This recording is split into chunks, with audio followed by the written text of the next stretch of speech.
The live TV, सच सबसे आगे।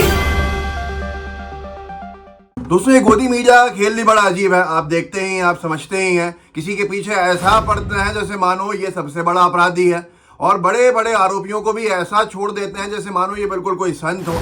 अब आप आर्यन खान का ही केस ले लीजिए। पिछले 1 साल पहले आर्यन खान को लेकर जो गोदी मीडिया कह रहा था समीर वानखेड़े की गई कार्रवाई के ऊपर, कि ऐसा लगता था जैसे मानो सबसे बड़ा कोई अपराधी है इस देश में तो आर्यन खान है।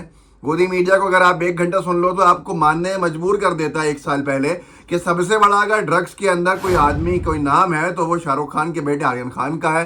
ऐसा मालूम पड़ता था जैसे बहुत बड़ा कोई रैकेट चला रहा हो।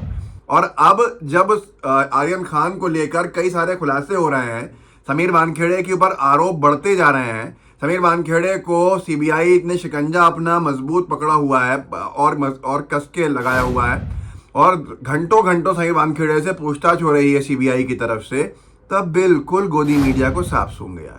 और ऐसे ही बड़े खुलासे हुए हैं जांच में, जिसको लेकर उन तमाम चैनल्स को माफ़ी मांगना चाहिए जो आर्यन खान को ऊपर शाहरुख खान को खींच रहे थे और बड़ी बड़ी अपमानजनक भाषा का इस्तेमाल कर रहे थे। नवजीवन ने लिखा है, आर्यन खान केस, समीर वानखेड़े की चैट से हुआ बड़ा खुलासा, वरिष्ठ अधिकारी चाहते थे आर्यन खान की कस्टडी। आगे इन्होंने लिखा है, समीर वानखेड़े के चैट से खुलासा हुआ है कि एनसीबी के वरिष्ठ अधिकारी खुद चाहते थे कि आर्यन खान को एनसीबी की कस्टडी में ज़्यादा दिनों तक रखा जाए। ये बात भी सामने आई है कि समीर वानखेड़े आर्यन खान से जुड़ा हर अपडेट वरिष्ठ अधिकारियों को दे रहे थे। एक व्हाट्सएप चैट लीक हुई है, या यूँ कह लीजिए कि जो जांच एजेंसी है उसके हाथ लगी है, जिसमें ये साफ स्पष्ट दिख रहा है, जो सूत्रों के हवाले से नवजीवन ने और तमाम अखबारों ने लिखा है, कि समीर वानखेड़े कुछ अधिकारियों को अपडेट कर रहे थे बार बार आर्यन खान को लेकर, और ऐसे कई लोगों को जाने दिया जो उसमें बहुत मुख्य रूप से इन्वॉल्व थे। लेकिन आर्यन खान को ही पकड़ने का प्लान था, और उसके पीछे क्या क्या खुलासे होंगे वो आपको बताया था मैंने कल भी, आज भी बताऊंगा। लेकिन ये कौन लोग थे पीछे और ये किस हद तक इन्वॉल्व थे, ये बड़े सवाल खड़े हो गए हैं। और अब यहाँ पर अगर आगे देखा जाए तो ये भी बात स्पष्ट हो गई है कि एक रेट पिटिशन दायर की है समीर वानखेड़े ने दिल्ली हाई कोर्ट में, जिसको मैंने सुप्रीम कोर्ट कहा, दिल्ली हाई कोर्ट में। हाई कोर्ट ने इस पर 5 दिनों तक सिर्फ समीर वानखेड़े के खिलाफ एक्शन लेने से रोका है, और वो जो जांच हो रही है उसमें सहयोग करते रहे। जो चैट पकड़ी गई है उसको सामने भी रखा है एजेंसी ने कि ये चैट है, इसमें कई सारे खुलासे हैं और बहुत अहम खुलासे हैं, ये कहकर उसको रखा गया है वहाँ पर। चैट के मुताबिक Aryan Khan Cordelia cruise drugs case के दौरान एनसीबी के जोनल डायरेक्टर रहे समीर वानखेड़े जांच और कानूनी प्रक्रिया से जुड़ी हर डिटेल एनसीबी के महानिदेशक सत्यनारायण प्रधान, उप महानिदेशक डीडीजी ज्ञानेश्वर सिंह और अतिरिक्त महानिदेशक एडीजी संजय सिंह के साथ साझा कर रहे थे। अब सबसे महत्वपूर्ण चीज क्या आई है इसमें, यह है जो जांच में तथ्य आए हैं सामने, जिस कमेटी ने रिपोर्ट दी है, एसीटी गठन जो हुआ था, इसमें कहा गया है कि मुंबई जोन के एनसीबी प्रमुख समीर वानखेड़े की टीम में छापेमारी के दौरान उन लोगों को छोड़ दिया जो आपूर्ति करता थे या जिनके पास से ड्रग्स मिले थे, जिनके पास से कॉर्डेलिया जो क्रूज था ड्रग्स मिले थे, या जिन्होंने सप्लाई की सप्लायर से समीर वानखेड़े और उनकी टीम ने उनको छोड़ दिया, जाने दिया। ये इस जांच एजेंसी ने, जांच कमेटी ने बताया है। रिपोर्ट में कहा गया है कि एनडीपीएस अधिनियम की धारा 50 के प्रावधानों के अनुसार आशीष रंजन एनसीबी के एक अधिकारी द्वारा एमपीटी मुंबई पोर्ट ट्रस्ट के डिपार्चर गेट पर कई यात्रियों की तलाशी ली गई और उनकी जांच की गई। अरबाज ए मर्चेंट के एक व्यक्ति ने स्वीकार किया कि उसने अपने जूते के अंदर चरस छिपा रखा था। उसने आशीष रंजन को स्वेच्छा से चरस भी सौंपी, लेकिन उसे जाने दिया।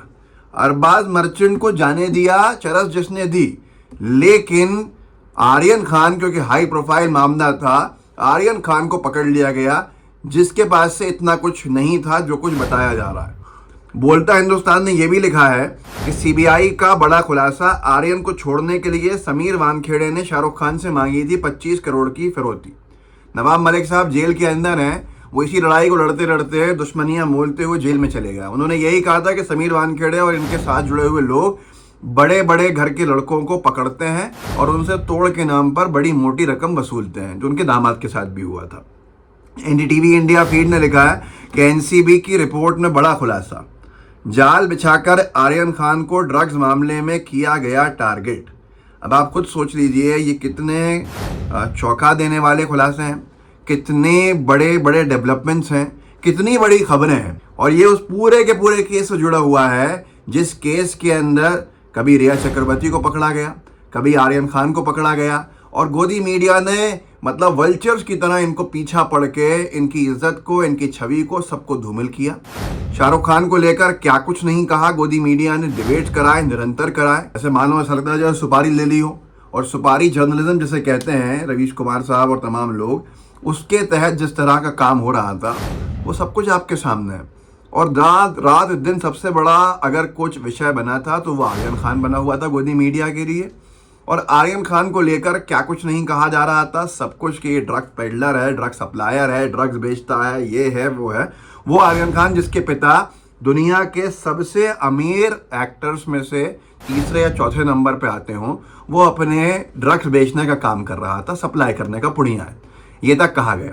जिस व्यक्ति ने उसको पकड़ा उस व्यक्ति को आज सीबीआई पूछताछ के लिए बिठाई हुई है, लेकिन उसके बावजूद भी कोई ऐसी बात बड़े उसके ऊपर कोई ऐसी जात जो है वो सामने नहीं आ रही है, गोदी मीडिया का हिस्सा नहीं बन रही है, उनकी रिपोर्टिंग का हिस्सा नहीं बन रही है। अगर समीर वानखेड़े की जगह पे आर्यन खान को सीबीआई ने बैठाया होता तो रात दिन गोदी मीडिया कह रहा होता आर्यन खान सीबीआई की पकड़ में, आर्यन खान से ये पूछा वो पूछा, अब कैसे बचेंगे आर्यन खान, इस तरह की बातें हो रही होती। शाहरुख की तरबियत, शाहरुख खान ने कैसा अपने बच्चों को सिखाया, समझाया, सब पे चर्चा हो गई हुई थी।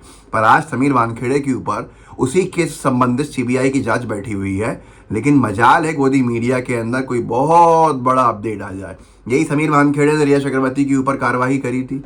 एक बहुत कम मात्रा के अंदर कहा जाता है कि ड्रग्स का जब बरामद होना था, गोदी मीडिया ने खासतौर पर टाइम्स नाउ की नविका कुमार जी ने उनकी चैट्स सब पढ़ के दिखा दी थी सामने, आर्यन खान की चैट्स भी पढ़ के दिखा दी थी। क्या कुछ नहीं कहा था, अपमानजनक। लेकिन अब जब समीर वानखेड़े की चैट्स आई हैं बाहर, तो क्यों गोदी मीडिया खामोश बैठा हुआ, ये सवाल आप ज़रूर पूछिएगा कम से कम, ताकि जानकारी मिल सके और आगे किसी को इस तरह से टारगेट करके छवि को धूमिल करने का काम किसी का नहीं किया जाए। नवाब मलिक साहब ने जो प्रेस कॉन्फ्रेंसेस कही थी, मंत्री रहते हुए करी थी, उनमें कितना दम है इसका अंदाज़ा आपको आज हो गया होगा। आखिर उनको किस लिए जेल के अंदर बंद किया गया है और किस वजह से किया गया है, इस पर भी अब सवाल खड़े हो सकते हैं। इस वीडियो को अपने व्हाट्सएप ग्रुप्स के अंदर शेयर कीजिएगा, लाइव टीवी को सब्सक्राइब कीजिएगा, साथ में बेल आइकन दबाइएगा, और जितना अपने साथियों तक व्हाट्सएप ग्रुप्स के माध्यम से या मैसेजेस के माध्यम से या सोशल मीडिया के दूसरे प्लेटफॉर्म्स के माध्यम से उनके ज़रिए से भेज सकते हैं तो उन तक भी पहुंचाइएगा। जय हिंद, जय भारत। द लाइव टीवी, सच सबसे आगे।